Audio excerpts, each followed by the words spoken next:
Okay, if we're all ready to go, I can't believe it. PowerPoint, everything? Wow, I'm amazed. Did you have to put this together to our current tech team led by Bill Sachs and Yossi Wetstein and Paul Stein? You got to really give it to them. Usually, I'm used to, whatever amount of thing.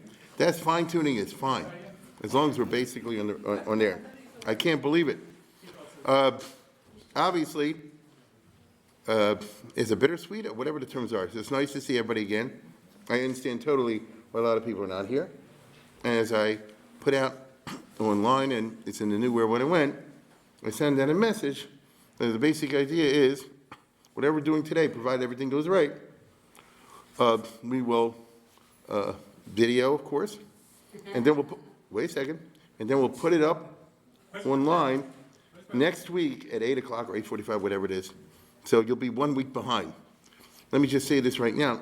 It's on the schedule, and it's all on the Where When It Went, so you should be getting it yesterday, today, tomorrow, whenever. Next week I'm away because I have to be a scholar in residence somewhere. So basically, you'll see this speech next week if everything goes correctly, but you won't see the following week, the same way that the people here, won't see there. So don't get confused. And for the moment, just hold the Where When It Went like your Bible until we change the dates, because it always happens like that. And these things are a work in progress, always tentative, and there it goes. All right, so welcome back once again. I feel I'm welcoming myself back. I want to start by thanking Shomer Emunah for being nice enough to host us again. Happy to do it. I want to thank, as always, the Lehman family for being the series sponsors, as they do every single year. They're very nice of them. As you know, we rely totally on our sponsors. Tonight's first sponsor is a very poignant. Tonight is the yahrtzeit of Jake. Right? As a matter of fact, to be exact, his death was discovered during the podcast. He passed away the night before, but nobody knew. And the reason was, when he wasn't here on time, I remember Bill already said, there's something going on over here, because he was very punctual, and there had to be a reason. I just didn't want to think of that reason, but as we all know, it happened. So his kids are sponsoring, as you see, Eitan and Ariella Schuchman and the regular Schuchman family, on the occasion this week of the second yahrtzeit of the much beloved Jake Schuchman, I don't think that's exaggeration, who led the tech team all these lectures with skill and courtesy for over a decade, which is nothing but the truth. So it's kind of appropriate, even though it's a sad. I have all the lectures covered except two, so we have two more to find sponsors for. If anybody will step forward, that'll be great. And once again, I say that next week we will not be here, okay? So I know I say it and people will listen. Tell your friend, next week, don't come to Shomer. But the week after, Mir Hashem, we will. You know what I mean. Without any further ado, this is great. We're actually starting somewhat close to time. The corona has robbed us of our Jewish virtues, But this year, moving forward, we're up to the years 1988 to 1992. I think some of you were alive then. I'm sure you were all in kindergarten at that time. Right? But the truth of the matter is, it's really not yesterday either. If I tell you, going back to George Bush Sr., it's a few years ago. Isn't it funny? And technically it's not long ago, but so much has happened, and I don't believe any of us could have predicted if we were staying in 1990 the next 30 years. I think everybody would agree with that. With Bush and Obama and Trump, Biden, and the corona and all, it was the farthest thing from our minds. So that's the cool thing about history. I get to be on the other side after it's over. Okay? And I'll use that tonight.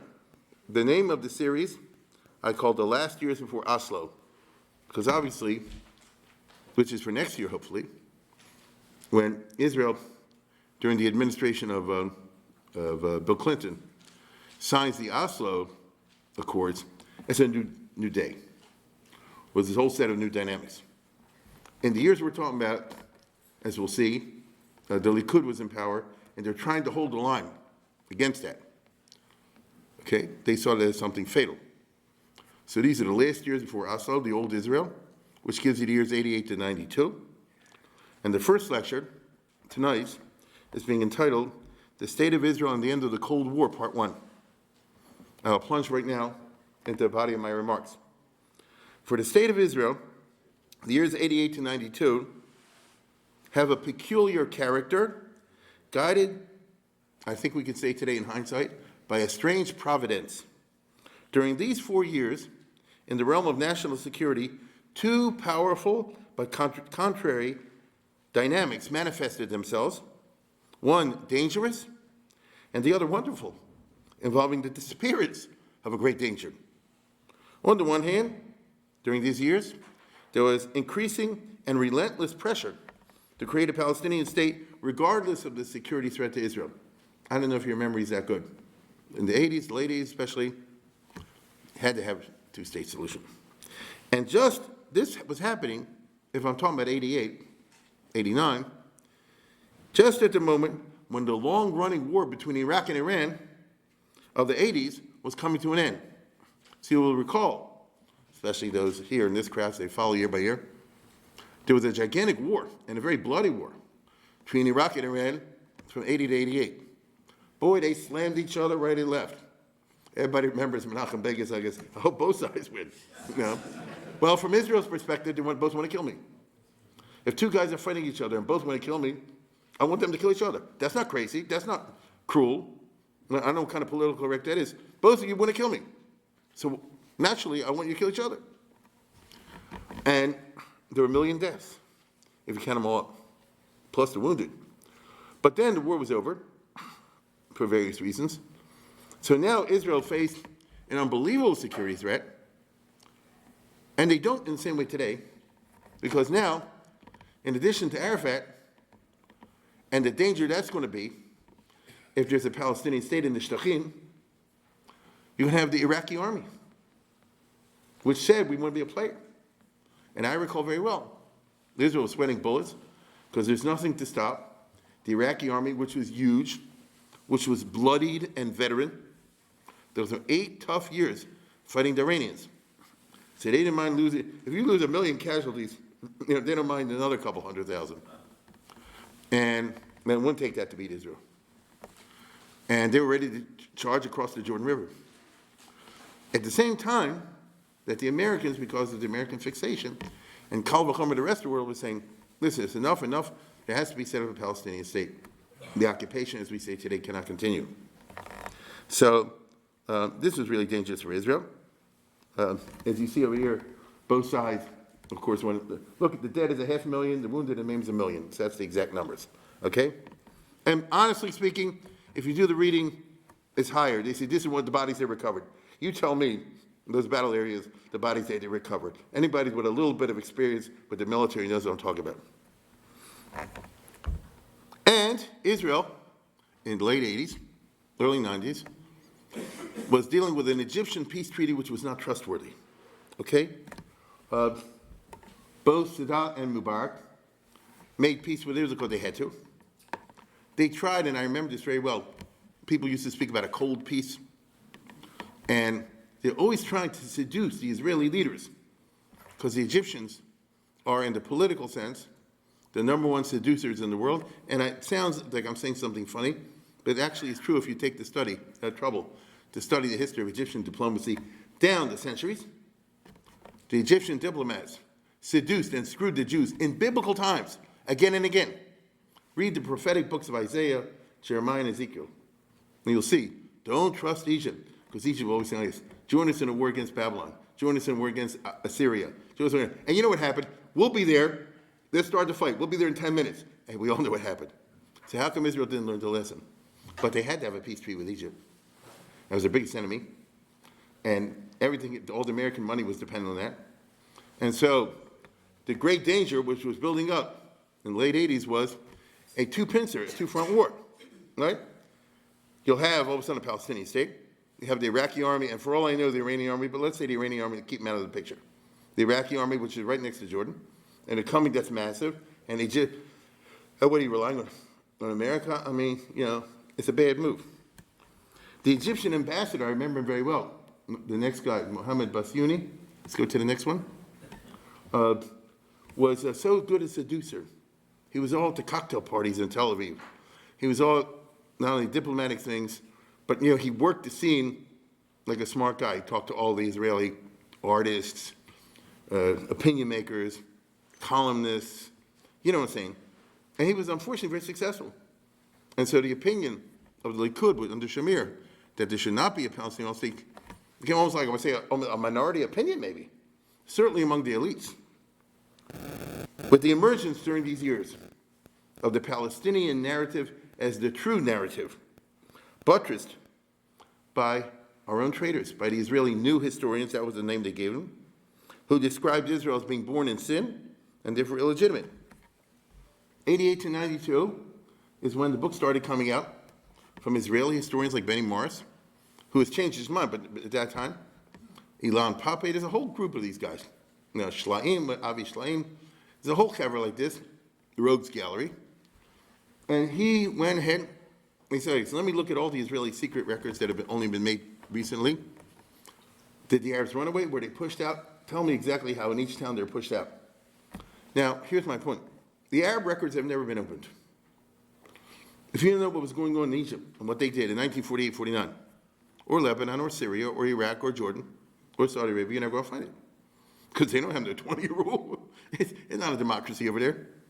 And then, I think if you put in a request, they'll put you in a request, And so, it was terrible that Jews, I would say some of them bad and some misguided. Benny Morris I would regard as misguided. Wanted to put this out, and therefore they say, look, Israel was founded by kicking out the Palestinians. This is an avera of historical proportions. It's equal to the Holocaust. You hear what I said? Right? They kicked out a couple 100,000 Arabs. It's equal to killing 6 million, and worse if you're a leftist, and so on and so forth. And Arafat had a field day. He said, I want a copy of this. We'll give him out. Now, later years, and I met Benny Morris once. I didn't say anything, but what kind of jerk are you? Because listen to me. Wasn't a bad guy, but he was stupid. And it took, hear me out. It took 5 years for the Oslo agreement to emerge. And then he saw Arafat was cheating. And the whole thing was nothing but a plot. And then the guy, this is much less known, went like this. And now he's been writing for the last 20 years. It's too late. And you're going to laugh at what I'm about to say. You know the big problem with Ben Gurion? He didn't kick them all out. And he means that from a national security perspective. You see? So it's weird. But the other guys, the leftists, they go worse and worse. So I repeat, what Hitler did is nothing compared to what Israel did in 48, 49. And if you think I'm crazy, you've never been on a campus. That's all. You don't know the mainstream media. That's how it goes. Now, what's interesting is this book got tremendous traction, and everybody reviewed it. And it's all over the place and so forth. Recently, this guy, Benny Morris, and another guy, did a fantastic book. Listen to what I'm about to tell you. On the massacres, not the expulsions too, but the massacres carried out by the Turks between, let's say, 1915 and 1928. It's a long time. In which they killed out all the Christians that were in Anatolia, in Turkey, and the Armenians, and this group and that group. And it's tough reading, Now, if you're Jewish, you say, well, I'm used to this. But, they had a whole plan. They would go to a village, they kill all the able guys, and then when the healthy guys were gone, then it was easy to kill the others. And, they did, like the Germans, dig a big pit and throw everybody in it. Town after town, again. I said to 1928. So it was long after the First World War was over. And this was under Ataturk. See, the idea was, we don't want Turkey to be a place where there's any minorities that might cause trouble for us. Israel is terrible because they're persecuting the minorities. You get it? So, in those years, Turkey was still friends with Israel. Now they're not. This book, I'll be honest with you, I myself didn't know it existed until I saw it, Derek Agav, not that long ago. I don't think you'll see much about it. You can order it. Maybe it's in the library, maybe not. But I'm trying to say like this, it's a double standard. Well, what else is new? See, these guys are liars and phonies and balonies, all there is. But that's how it goes. But nevertheless, the years I'm talking about saw the triumph, I'm sorry to say, of this narrative. said that even the relatively friendly team of Ronald Reagan and George Shultz, who, as I tried to show last year and the year before, were pro-Israel, but, there's a big but, the relatively friendly team of Ronald Reagan and George Shultz were committed to a Palestinian state, and they were committed to Arafat as a key participant in the political negotiations, despite the fact that the US government was 100% aware that Arafat was committed to salami tactics. That to him is just stage one. First get this, and then you do that, and eventually we wipe out Israel. It's not even hard. I could figure out myself in a second. You get the Shtachim, then you say there's a majority in the Galil, and then you say there's a majority certainly in half the Negev, and then when Israel's left, with 2 olive pits, then we'll go after them. You see? So this is how it goes. Now, as a result, I'm sorry to say, the last thing that the Ronald Reagan administration did, I remember being very surprised, and George Shultz, was to legitimate Arafat and say the United States recognized the PLO as a vital member of the peace process because they got Arafat and they had to teach him the lines to say Israel can exist as a Jewish state or something like that. He didn't want to say it, and he tried to use all kinds of circumlocutions. And I remember in French he said, this is caduc, the PLO charter is no longer operable. But the American said, you just got to say it. And eventually he said it, that we wanted a peace treaty with Israel, because until then, and I think everybody knows this, the PLO charter knows their official position has always been, there's no room for Israel. They talk about democratic, secular state, all that kind of rhetoric. But the bottom line is there's no Israel. That's the bottom line. The American mentality, Kissinger wrote this, when it comes to foreign policy, has always been a legalistic one. If you know the history of the United States, most secretaries of state have been lawyers. The State Department has always had a big legal section. And law matters to them a lot. Not to Arafat. He said, well, you gave your word. You see? And so, as a result, Israel was in bad trouble because all during the 60s, 70s, and 80s, Israel always said, Menachem Begin, even Rabin back in those days in the 70s, Golda Meir, and Shamir, Peres, that we can't talk to Arafat because we're not going to negotiate with somebody whose goal is obviously to destroy us. Now, the Americans always say, why not? Which is baloney because the U.S. won't negotiate with somebody who says my thing is out to destroy you. Right? Anybody remember Khrushchev? Yeah. Now, the point is that Israel used this all during the 80s under Reagan, 2 terms, and Schultz was Secretary of State most of the time. And every time they got together with King Hussein and this and that and the other, I touched on this last year, when it came down to the Palestinians, they said, well, we can talk to the Jordanians, we're not talking to the PLO because the PLO wants to wipe us out. They say so. And it was frustrating to Reagan and all the others, and the Europeans, they say so. They say we're going to wipe you out. So now they finally get to see, they don't say we're going to wipe you out anymore. So that means even your quote-unquote best friends are now pushing you in that direction. Ordinarily, this combination of pressure from the U.S., which is Israel's only friend, this combination of pressure from the U.S., plus attack from the Arabs and their communist backers, because they had the whole Second World behind them, the Soviet Union, all those countries, would be fatal for Israel, like being squeezed in a giant pincer movement. Israel should have been toast. And add to that, I'm sorry to say, the entire Israeli left, and honestly the center, had bought into the necessity of a 2-state solution. I'm not going to name names. There are people in this audience that bought into that at that time. I remember that. If they heard me say what I'm saying now, they say, well, you're crazy. That's how pervasive this was. And then suddenly the pincer disappeared. Or to be more exact, half the pincer disappeared. So look what I'm doing. All of a sudden, half of it was gone. It's very much like the story in the Tanakh of Yoav against Aram.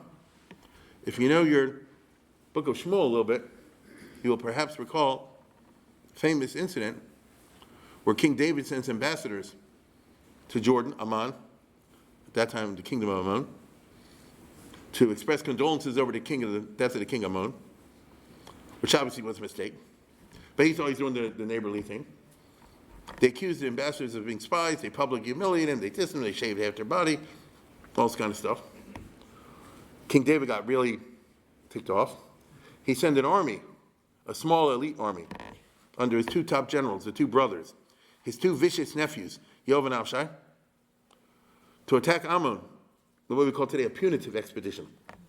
Ammon wasn't stupid, and unknown to anybody else, they secretly hired a giant army from Aram, of Syria, we say, of mercenaries, and Joab did not know he was walking into a trap. And so when he goes to fight against Ammon, and the Ammonite army lines up on this side, all of a sudden he looks around as Custer's last stand. Well, here comes a whole separate thing he didn't know exists from Aram. But Yoav, being Yoav, he wasn't King David's top general for nothing. He'd been through 100 battles. So he immediately says, okay, we're not going to lose our cool. And he tells his brother, half the army will face this way and the other half turn their backs to face this way. And we will attack in both directions. And if you need help, I'll try to help you, and vice versa. We'll try to get the heck out of here. Not to be crushed like a sandwich in this pincer. But Yoav, being Yoav, when he launched his attack, he wiped out the side.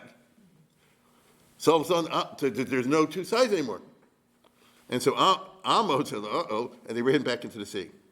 And then the Jews got out of there. So, the same idea. I thought I had you trapped. Well, it is, provided both pieces of bread on both sides of the sandwich. Same thing happened in the book of Chronicles, Divrei Yamim, with a guy named Avi Melech Yehuda, if that means anything. I can expect people to be familiar with the book of Shmuel, but I can't expect in Baltimore, Maryland, people to be familiar with the book of Divrei Yamim.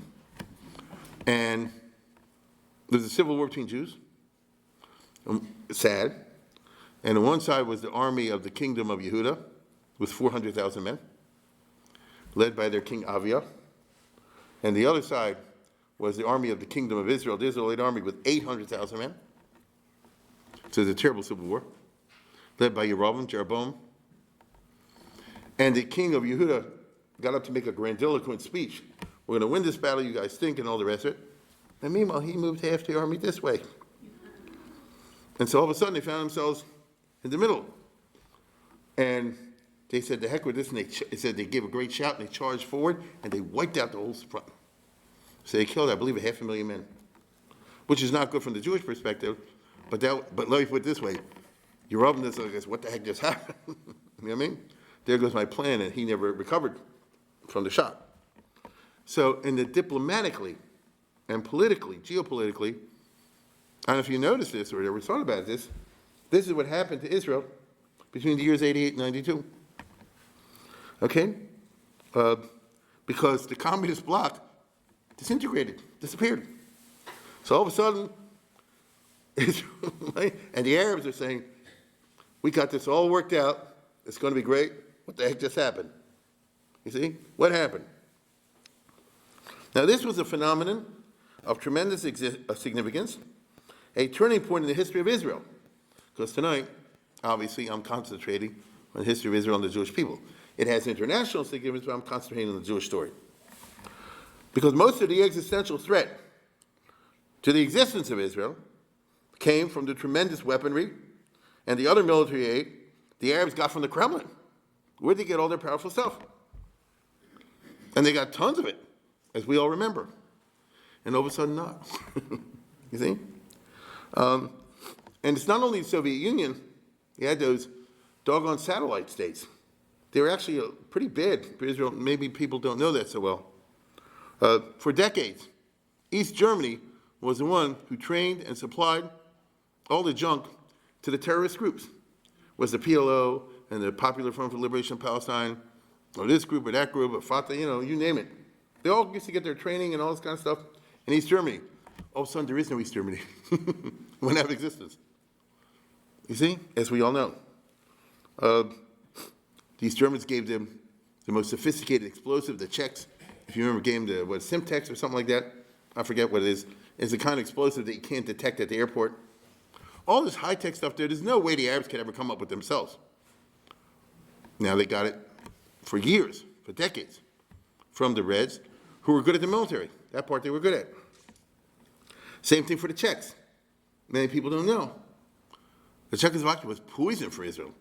They gave such good help to all the terrorist groups and the other anti-Israel stuff during these years. The Czechs had the best spies in Israel, I'm sorry to say. Because for some reason, the Israelis had a blind spot. The guy came from Czechoslovakia, and he thought, oh, it used to be a liberal country, all the rest of it. And there were some high-ranking Israeli spies and scientists and others turned out to be working for the Czechs. And most people don't even know, I mean, be honest, did you ever hear of such a thing called the Czechoslovakian Secret Service? But under the communism, there was. You see? And other things like that as well. Plus the relentless diplomatic assault. The diplomats of all these communist countries, as we remember, used to use all their skills to diabolically create the monolithic anti-Israel bloc at the UN and at the international gatherings. A bloc consisting of the second world, in other words, the communist world, and the third world, thus attaining the goal of the universal demonization of Israel, with only the USA being Israel supporter. How many times did we see everybody voted against this, only the USA vetoed it when they did?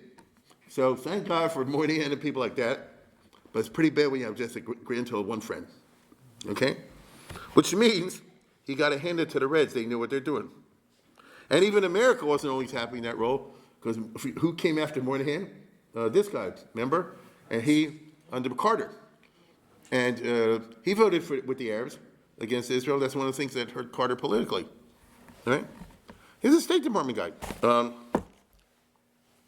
So anyhow, as we shall see, by the way, there was another American who was once a UN ambassador, ambassador of the United States to the United Nations, who also felt uncomfortable supporting Israel against everybody else. His name, of course, was George Bush. Do you remember are you old enough to remember when he was Nixon's ambassador to the United Nations? Okay, or maybe it was Ford. No, it was Nixon. And Bush, as we all know, as we see in the next slide, was about to become president in January of '89. This did not bode well for Israel.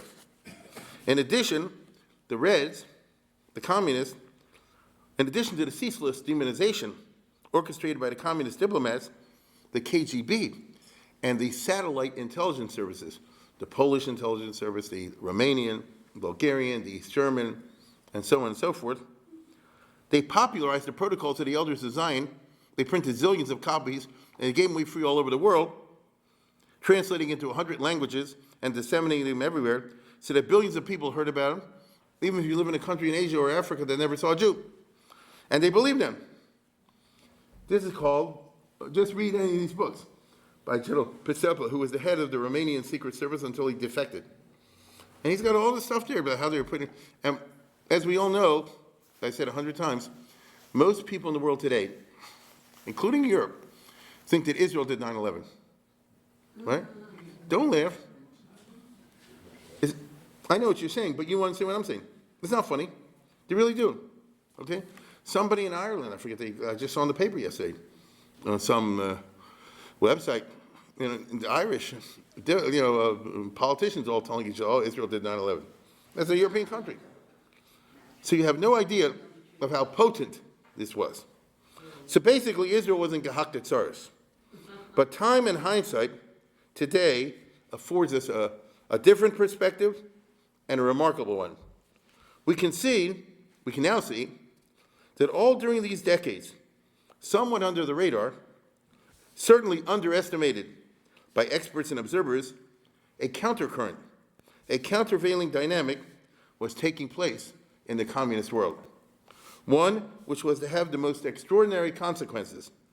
Tonight, I'm going to offer, perhaps I should say, a religious interpretation, a theosophical, historiosophical interpretation. Because I can, it makes sense.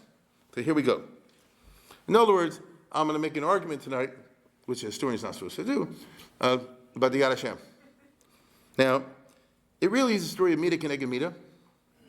For example, The very years, now we can only see this today with the hindsight, the very years of maximum Soviet dissemination of the protocols of Zion, the 70s and 80s, the very years the Russians launched their maximum cultural efforts to delegitimate the state of Israel and criminalize Zionism, because that's what Moynihan's speech was all about. Remember, Zionism and racism. Okay?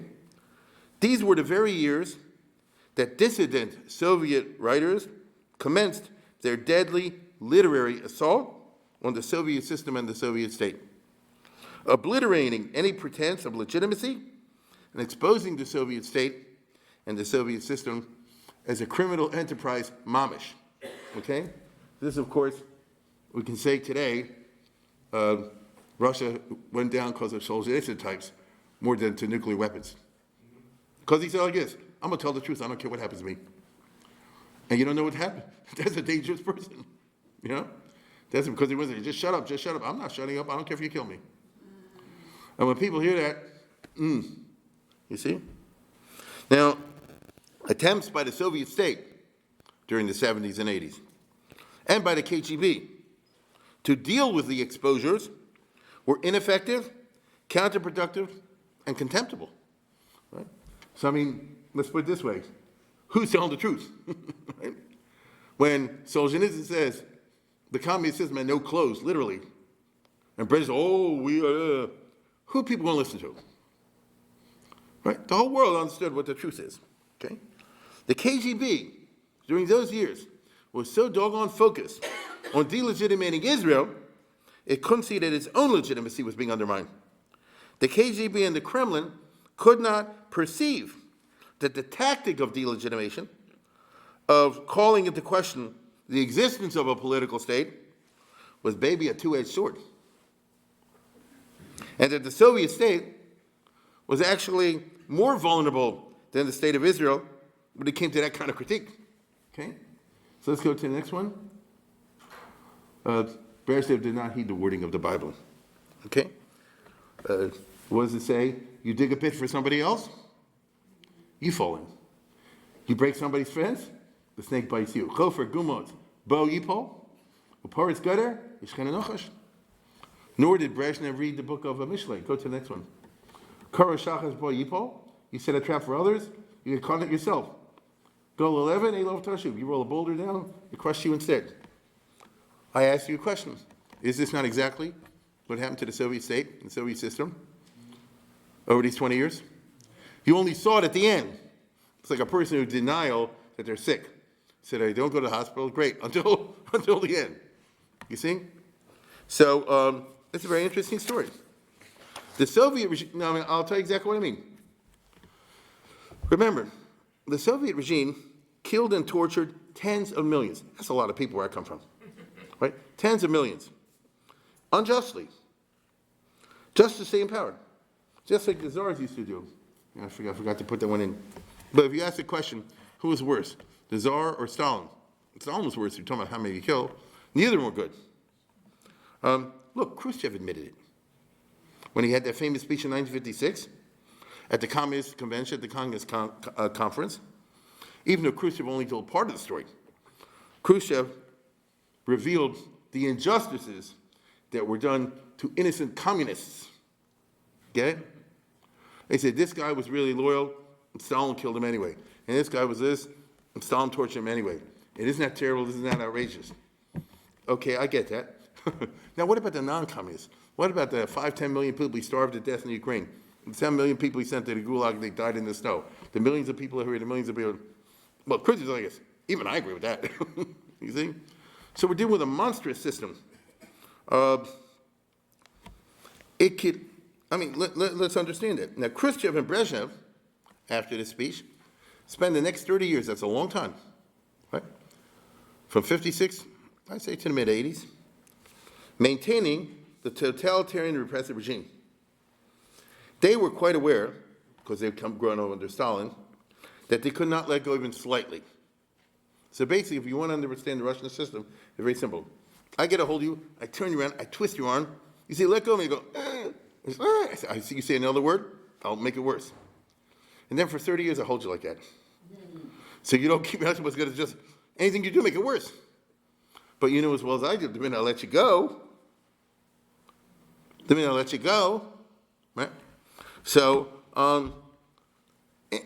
it's interesting. Gorbachev didn't get it, right? Isn't that funny? So Gorbachev, even though the KGB provided him all the info, didn't realize. He started to let go a little bit, and then it got out of hand.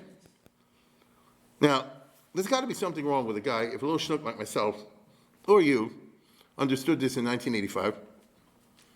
We're not super educated. We're not intelligence experts.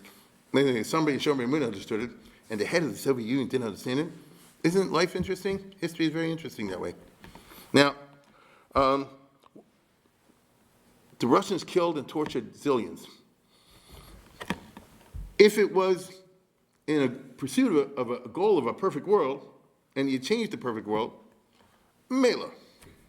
We'll always debate that. But as we all know, Lenin said you can't have an omelet without breaking the eggs. Okay, if you get the omelet. You know, leaving aside for a college ethics class, whether it's justified. If you get the omelet, if you have the perfect society. Okay? What kind of wonderful society had communism created that could justify the killings of so many millions of people? That was Solzhenitsyn's point. Actually, Solzhenitsyn was a Russian patriot who didn't like Jews, right? And he said communism has screwed over the Russian people. He said, I'm not in favor of them hurting anybody else either, but I'm Russian. And most of the people killed have been Russians. Most of society have been wrecked have been Russians, which is true. And, if you're a Solzhenitsyn type, you'll say something as simple as this. The Russians, all their time, were terrible in housing. Everybody got a one-room apartment, as we know. If you have a one-room apartment, you're going to have a population shrink, right? All you're going to have is one kid at the most in their room. So what's the story of that? If you told me the Russians were cynical, and in the outskirts, by the Lithuanians, the Poles, and the others, they have a small apartment. But in Russia, everybody gets a 10-room house, and so everybody has 20 children. It's cynical, but I get it. But here, you're hurting your own people. That's the Solzhenitsyn argument, besides from the moral side. So that's one mita keneged mita. You talk about Israel being illegitimate, let's talk about you being illegitimate. Here's another. Just as the Soviets gave massive support to the Palestinians, portraying them as people suffering under foreign occupation. Isn't that the term you hear all the time now? The occupation. Remember the massive amounts of Soviet weaponry Israel uncovered when Israel invaded Lebanon in 81? In Begin's invasion? They found in the caves, you remember this, they found in the caves gigantic amounts of ammo they were about to launch an attack on Israel. I remember Begin said they had Mack trucks bringing in, they were shocked. Okay? Now, so they did it to the Palestinians against Israel. So did the native populations in Eastern Europe, and indeed inside the USSR itself, increasingly grow restive during these years against the foreign occupation which they suffered, and that's the Soviet occupation. Okay? Yes, the USSR, which always spoke about helping national liberation movements around the world, was itself the biggest occupier. Both the nations of Eastern Europe who loathed the Ruskies. So I think you understand the map. I don't have. Anytime you have that thing? Pointer. Yeah. Okay. We'll manage now. But I think you understand. Maybe not. Maybe I'll take Charlie's thing. Thank you. The old technology works too. I'll give you a bullhorn next time. Wait a time. second. These here is what I'm talking about.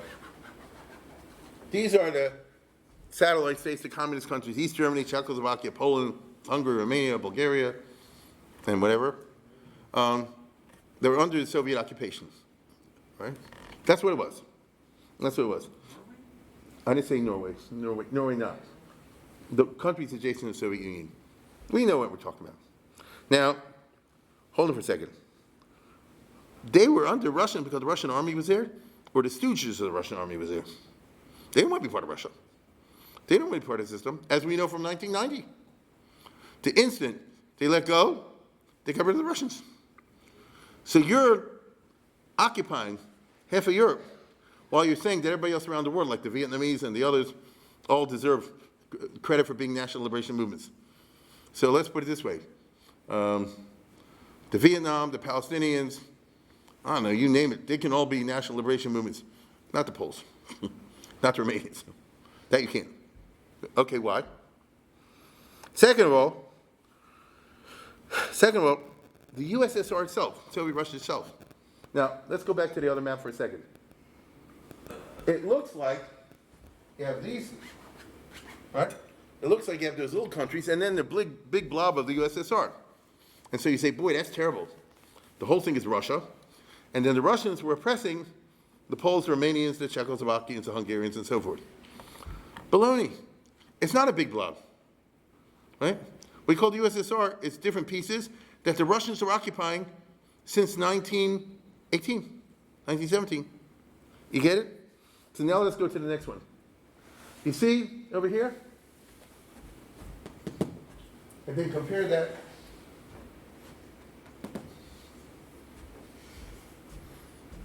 You see what looks like USSR. The minute they had a chance, they weren't part of the USSR.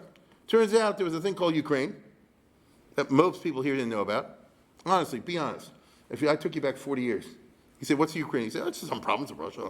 You know, some kind of Russians are all the same in Slav, which wasn't true. And I can definitely tell you, did you ever hear of Belarus? You heard of White Russia? Yeah, I heard of White Russia. Isn't that a song by Irving Berlin or something like that, you know?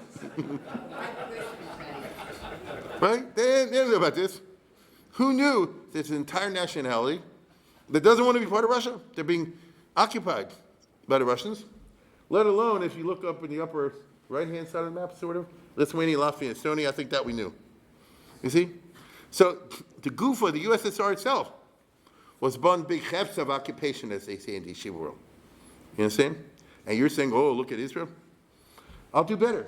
Let's go to the next one. Here you have the USSR. And what is this business? 11, 8, 9, 10, and all that business. They're the stands. They're Muslim areas. The czars of Russia conquered militarily and brutally in the 19th century through sustained wars. If you want, I can give you the dates, but it'd be too boring. Right? Who also didn't want to be under Russia. And the minute they could, they broke away and now are separate countries. So as you know, Americans are always confused about the new geography, I am. So I know there's Turkmenistan and there's Kazakhstan and there's Tajikistan and so forth and so on, you know. And Azerbaijan, and these are countries. They're countries. U.S. embassies here. Israel will see has embassies here. Israel's embassies here. Okay, wait a minute, let's go back. So substantial portions of what you and I call USSR was actually foreign occupation of the Ruskies. Okay? Now, if you look at above it, it's Siberia. There are some small peoples there, but they're tiny. So basically, Siberia is almost empty. So that's no proof. Russians took over Russian territory. They've never known what to do with it. That's a separate story. Right?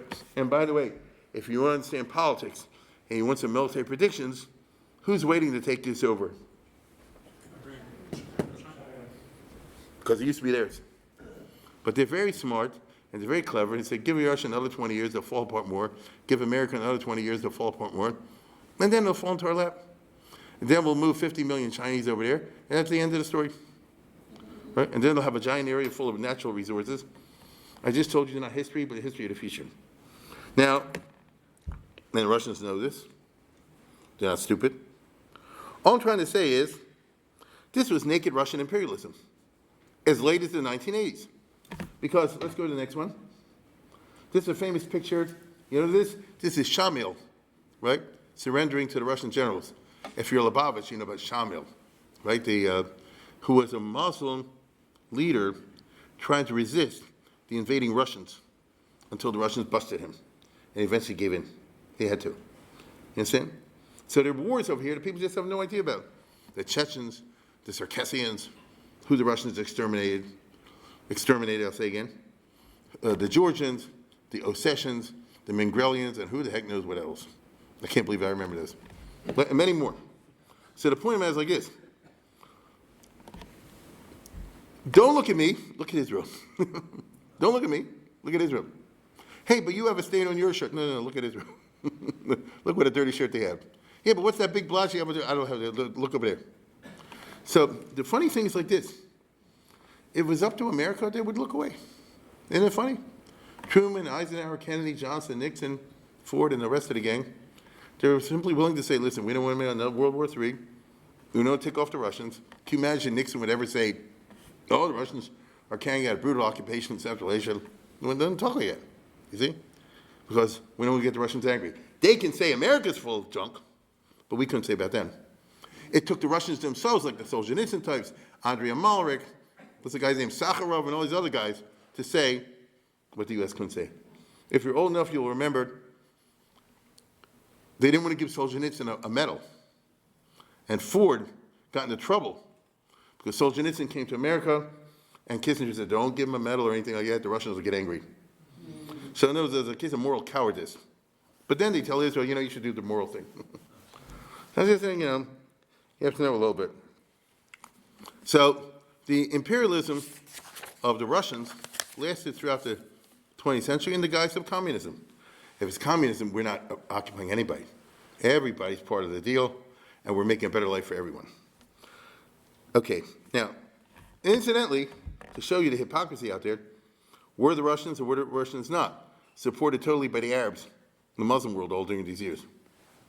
The Arabs didn't care that the Russians are doing this stance. They just want to get Israel. By the 1970s and 80s, there wasn't the slightest feeling among the occupied peoples that the Russians had any legitimacy, despite the repression, and indeed because of the repression, and increasingly the Russians started to feel that way. So while the Soviets concentrated so much venom against Israel, they themselves were rotting internally, not in terms of weapons, military, or spies, but in terms of disbelieving their own narrative, in their own legitimacy, and the very right of the Soviet state to exist. The same thing that these guys, again, I'm sorry to say, were succeeding in get the Israelis to do. Because these are the kids and the ones who joined the BDS. It was finally coming home to roost by them. The top Kremlin leadership did not grasp that because they lived in a cocoon surrounded by yes men and flatterers who assured them that everything was great, the opinions of the top leadership were never critiqued or challenged. Therefore, no changes were ever implemented on the basis of rational, cold calculation of cost-benefit. The best examples I can think of tonight, since we're talking about Jewish history, are, and I've talked about these before in different ways, two things. A, the Soviet hatred of the Jews and the pursuit of anti-Semitic policies. And B, the Soviet policy towards the state of Israel. As to the first, there was no rational political reason to go after the Jews. What are there, 2 million, 3 million Jews in Soviet Union? Half of them were old people, okay? They're pretty doggone assimilated. Leave them the heck alone. Why do you always have in the papers and everything, as we recall, all this anti-Semitism stuff? What did you gain from that, right? Well, you had fun. A great state doesn't have the luxury to have fun. You understand? Secondly, there was no rational reason to prohibit Aliyah. Boy, the Russians would save them a lot of junk. If in 1960, they simply would say, the heck with it. Anybody wants to go to Israel, just go. Believe me, not all the Russian Jews would go. And the ones that went, you take the wind out of the sails. But no, right? There was no reason to prohibit matzah. Remember I showed you. They had Kremlin meetings on how, if the matzah imports are getting bigger, does this indicate the flaring up Zionist feelings among the Jews? And so, I'm thinking about matzah, right? The great Soviet state with those intercontinental stuff, right? In the 1920s and 30s, as we all know, the Soviet regime gained an enormous amount of prestige and legitimacy for its perceived image as being pro-Jewish, even though in a screwball way. In other words, under Lenin, let's say, for example, the Soviets say like this: if you're Jewish and want to be religious, we'll crush you. But if you honestly are willing to totally assimilate, hear what I said?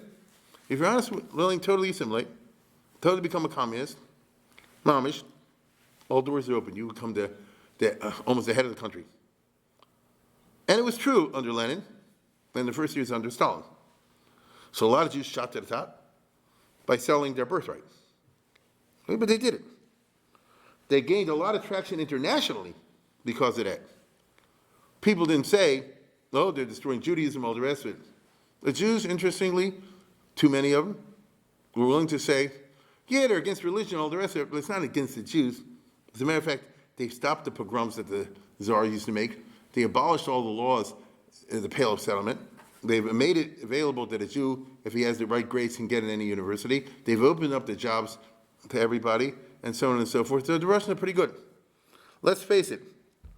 That's why the Jews spy for Russia. Why did the Rosenbergs do it? They thought Russia's great. They really did. They did it at a time, the Rosenbergs were killed in the Truman second administration. That is when Stalin was killing the Jews, arresting and all these guys, the doctors plot. So it defies bizarreness how wrong your choice is. You know what I'm saying? You're voting for a team that's out to kill you, but you couldn't tell that to the Rosenbergs or somebody like that. Huh? But Khrushchev and Brezhnev couldn't fake it. By the time you get to Khrushchev, the anti-Semitism was there, and you couldn't say Russia's a champion. As Stalin could in the 30s. He's a champion of opposition to anti-Semitism. Just like hear and talk for 2 minutes. Khrushchev himself hates Jews. Brezhnev himself hates Jews. That's what it is. All right, they can't even fake it. And so it comes out that those nerdy kids, let's go to the next one, from the Triple SJ, the Soviet Jewry, blackened or exposed the image of the Soviet Union for all to see. These little kids that look like garnish, they actually had a big role, not the only role, a big role in taking down the big USSR. Isn't that funny? Right? Now, no wonder the KGB was convinced that the Triple SJ was a CIA front, because the effects were that. You see? They're doing you so much damage, only the CIA could come up with that. That's the mentality. And the USSR was helpless against truth-telling, which is interesting for a nuclear power. As far as their hatred and opposition to the state of Israel, that's the second Mishigas. I call them Mishigas because it didn't do you any good. If you run a business, some people understand, you don't have to, if you're running a successful business, you can't indulge all these prejudices and hates and this and that. You want to run a successful business. You want to sell your product. You got to go for the bottom line. Say, whether you're liberal or not, you can't afford these stupid things. Not if you want to succeed in business. Okay? But the Russians persisted. As far as their hatred and opposition to the state of Israel, it was diplomatically counterproductive for the Soviet Union to sever relations with Israel in 1967 and never again restore them, because down to the last day of the Soviet Union, they never restored diplomatic relations with Israel. From 67 all through the 70s and all through the 80s. This is really dumb. This left the field open to America. I say, it's not a way to run a business. This is the reason why the Americans dominated Middle Eastern policy in the 70s and 80s. Why Kissinger could say to Sadat, look, we're the only ones that could deliver Israel, which was true. The Russians would say, oh, Israel's bad, we'll give you weapons, all the rest of it. It's not going to get back to Sinai. I have creds with Golda Meir and the other Israeli leaders, which Nixon did. So you want to get it back, you deal with America. And for this pragmatic reason, Egypt switched sides. So Russia's biggest asset in the Arab world, by far, was Egypt. And one of their biggest diplomatic blows was when Egypt switched sides, but they switched sides because Russia is not in a position to deliver anything. Okay? They can give them weapons, they can't deliver to Sinai. Egypt can deliver to Sinai. We know this. Okay? Or Jimmy Carter. Only the U.S. could appear as an honest broker. Just think for a second. Would this be conceivable with Brezhnev? Huh? You see what I'm saying? So wait a minute. If you're my competitor, if I'm Macy's and you're Gimbel's, if I'm, Ritz and Avis, if I'm doing something that's hurting me and helping you, my board better fire me and get somebody who's going to stop that. But what if you live in a situation where you can't get fired by the board? That's what you had. And, Chief, you're always right. It's not possible if you make a mistake. Okay? The marginalized Soviets, as we perhaps remember, in the 60s, 70s, and 80s, could only criticize from afar in raging impotence. Oh, the Kissinger plan is no good, and the peace treaty with Egypt, which got Egypt back every square inch of Egyptian territory in the sign, was also no good, and this is no good. If you're just sitting there criticizing, you're not doing anything positive, you're not going to get much traction, okay? All the Soviet Union got from its alliances with the Arabs were opportunistic alliances. So when they teamed up with Saddam Hussein over there, or Assad, these other guys, this was only as good as 5 minutes. The minutes in the interest of the Arabs. To switch, they'll switch. You understand? That's what these dictators are. It's not that Assad said, gee, now I see the philosophical value of Marxism, that the Soviet system is a great, none of that. You know, I need weapons against Israel. And you won't ask me any question about my dictatorship. So I'll give you a base and you give me the weapons. It's all opportunistic, okay? So my contention tonight is, with several decades now of hindsight, everything the Soviet Union did against Klal Yisrael and B'nai not Yisrael came back to bite the Soviets. As I mentioned, all they got out of their Arab alliances was opportunistic, realpolitik, Cold War assets. Already in the time of Nasser, it was already clear that the Arab world, the Islamic world, which we are more familiar with today, was not going to go communist. That's a very religious place. A communism, I'll just say 2 words, communism in Saudi Arabia. You know? You see? They were not going to be converted, the masses, from fundamentalist Islam to Marxist atheism. It's not going to happen.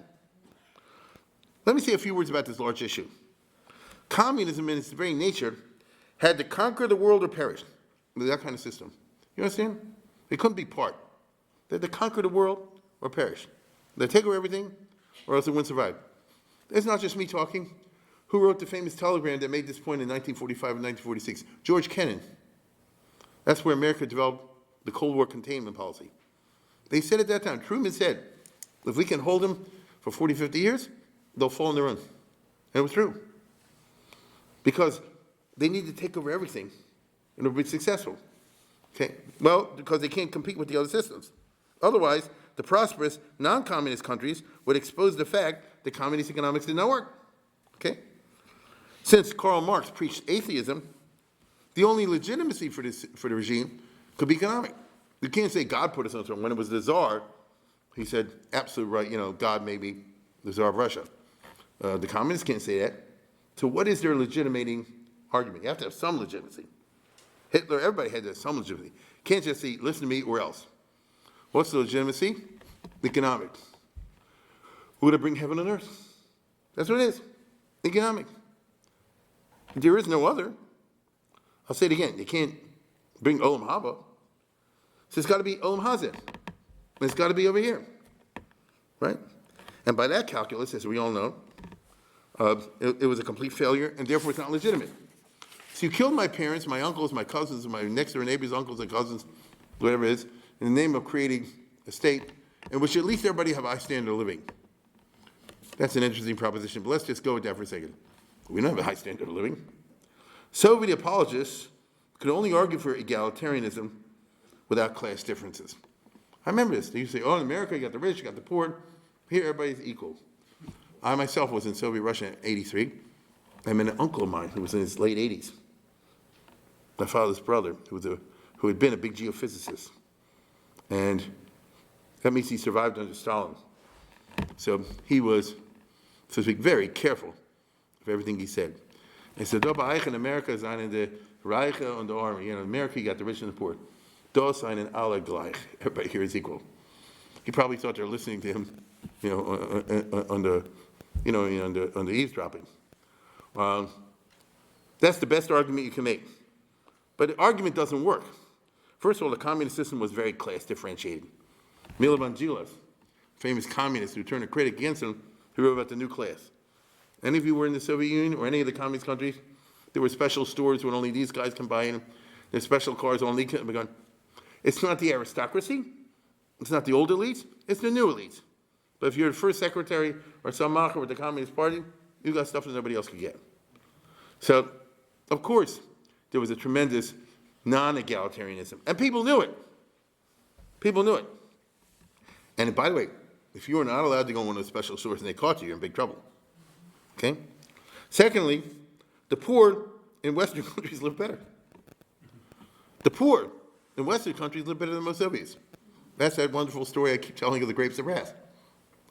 When they made the Grapes of Wrath movie in 1940 about the terrible depression and the poverty in America, Stalin said this movie they can show in Russia. Because it shows American capitalism at its worst, and it does. It does, John Steinbeck's famous movie. But it didn't work, because the Russians are like this.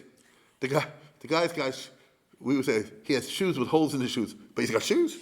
Right? Remember that hillbilly family drove across America to California? They got a car. It was a jalopy. They got a car. You see? So it was the worst over here was better than over there, and he yanked the movie. Which means that they couldn't deliver anything. Finally, it led to the advocacy of absurd results, which I'm going to show you in a second. What you're really saying is like this. It's better all of us should be poor so we all be equal, rather than I should live better, you should live better, but you should live better than me. Right? There's a famous scene, Margaret Thatcher on the last day of office, when she's about to leave, she gets attacked by another guy. He said, true, your economic policies work, and the poor are better off now, but the gap between the rich and the poor has increased, and I think that's disgusting. So she said, so you'd rather that they be poor, hoping the same, she didn't take nothing off the guy. Watch this.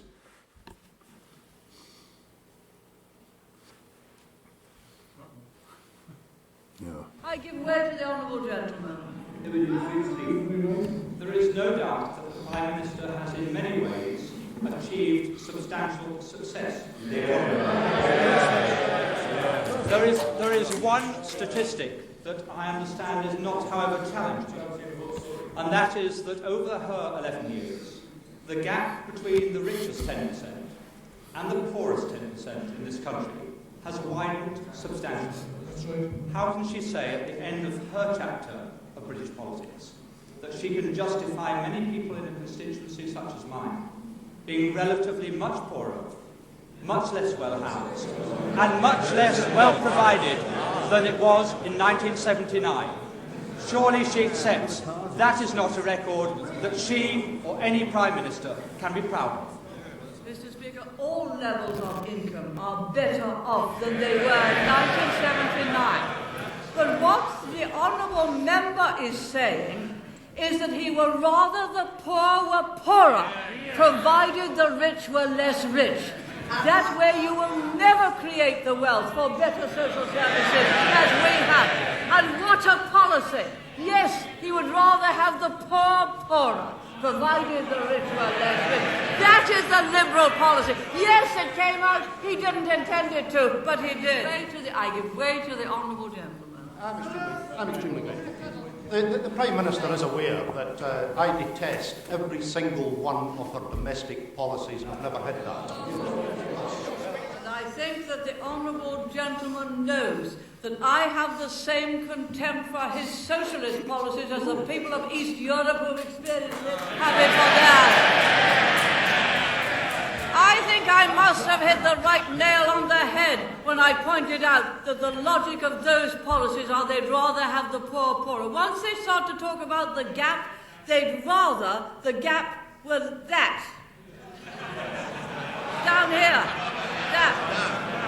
Not that. But that. So long as the gap is smaller, so long as the gap is smaller, they'd rather have the poor poorer. You do not create wealth and opportunity that way. You do not create a property-owning democracy that way. They know how to speak over there. Anyway, but you get the point. So what's the Soviet Union saying? We'd rather the poor were poor as long as everybody's the same. I mean, the Russians say this, we don't want that. Finally, the Soviets and their satellites were trying to do something never done before. And nobody thought of this. They were trying to, listen closely, they were trying to run an inefficient and repressive system with a low standard of living for a population that was quite well educated and well read. This has never happened. Millions in the Soviet Union, because they had the necessities of the modern state, had a good, even a very good education. post-secondary. They were trained to read, to analyze, to think. And when they were told to be satisfied, indeed ecstatic, about a lousy system, how is this to work? I mean, it's not like a third world country of illiterates and primitives who believe propaganda because they didn't know better. Eastern Europe, people could read. Matter of fact, they could listen to the radio. And in some areas, even watch Western TV. If you lived in, near West Germany, they'll get their TV. If you lived in Lithuania, Latvia, Estonia, you get Finland TV, right? It goes that far. And they could compare East and West. And they could compare free societies and totalitarian societies. And the necessity, therefore, to always lie, the ever-increasing size of the gap between what you said and what you thought was to prove unbearable. And it was to cause the regime and its system to become hated and held in contempt. So the system of constant lies unleashed against Israel and against the Jewish people played an unimportant role in creating the great alienation among the Soviet people.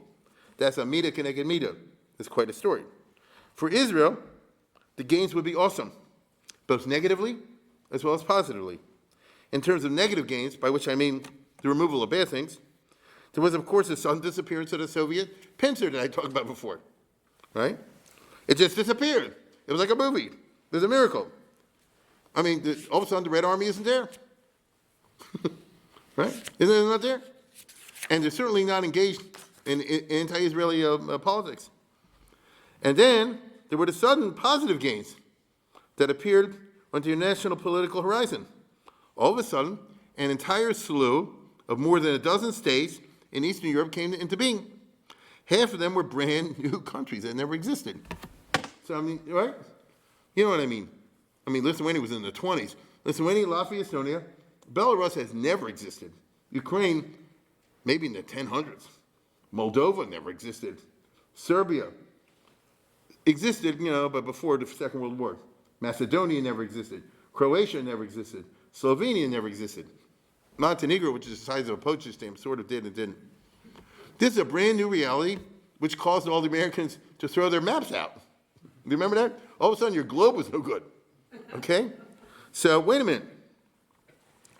Every single one of these new countries promptly established diplomatic relations with the State of Israel and indeed pursued friendly relations with the Jewish state. This has been unimaginable. Okay?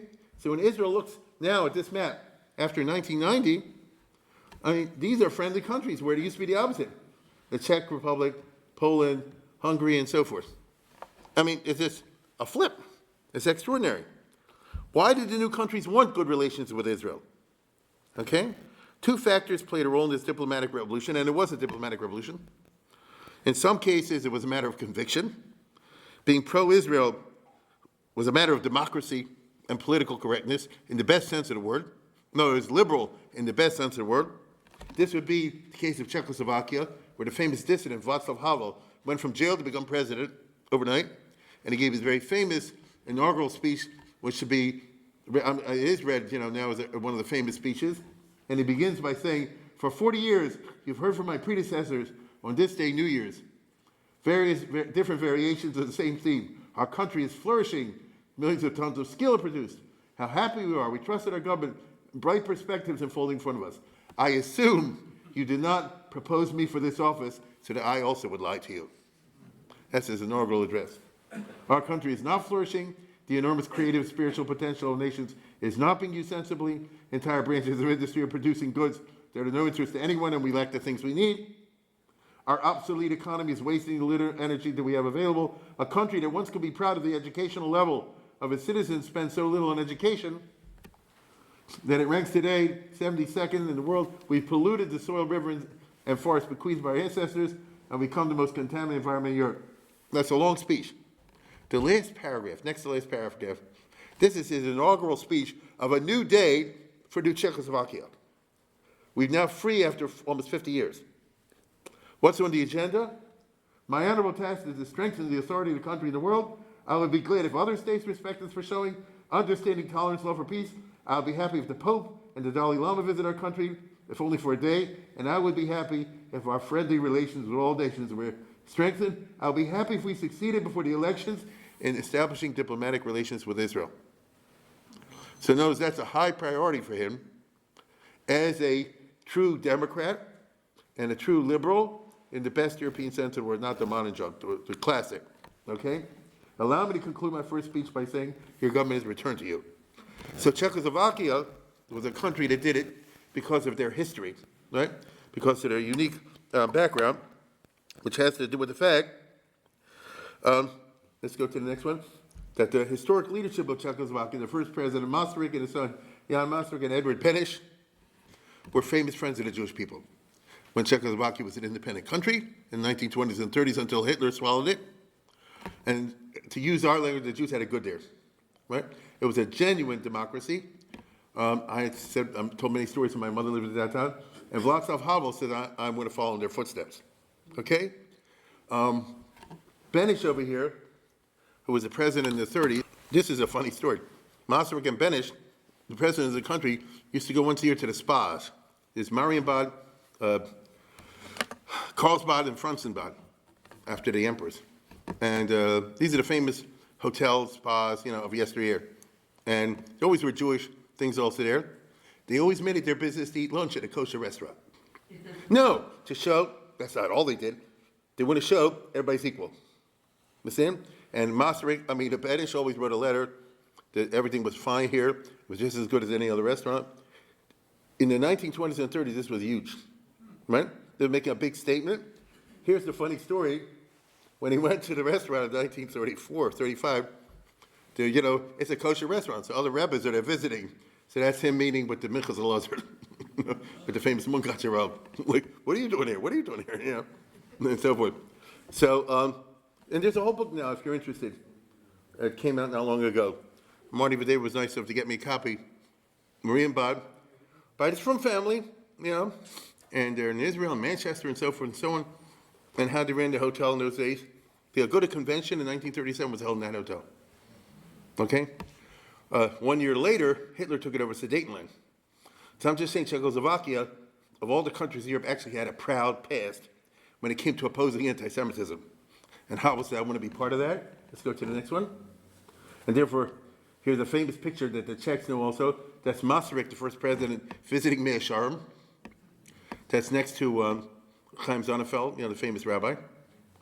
Right? That's not all he did, but he did do that. Because Sonnenfeld is from Slovakia. And on the right, there is President Havel on a helicopter ride on his first visit to Israel. He said, I want to go to visit Kfar Masaryk. Because when Masaryk died in the 30s, I think 37, the Jews in Palestine named a settlement after him because he was a great friend of the Jewish people.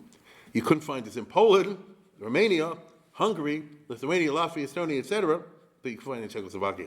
So when they get a new country, when they felt they got a new country, we said we want to go back to our old principles, and we've always had a proud history of being friends and champions of the Jewish people.